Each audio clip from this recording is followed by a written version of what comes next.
సంగారెడ్డి జిల్లా జహీరాబాద్ నియోజకవర్గంలోని అతిథి హోటల్లో అఖిలపక్ష రాజకీయ పార్టీల రౌండ్ టేబుల్ సమావేశం నిర్వహించారు. Mumbai to Hyderabad bullet train project Zaheerabad మీదుగా వెళ్లేలా డీపీఆర్లో మార్పులు చేయాలని సమావేశంలో పాల్గొన్న నేతలు ఏకగ్రీవంగా డిమాండ్ చేశారు.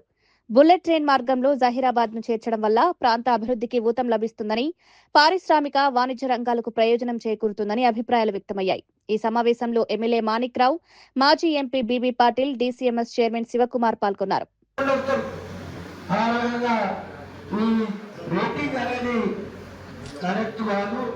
మనకు అవసరత ఎందుకు మనకు మన ఏరియాలో గతంలో 2013 నుంచి స్టార్ట్ అయింది.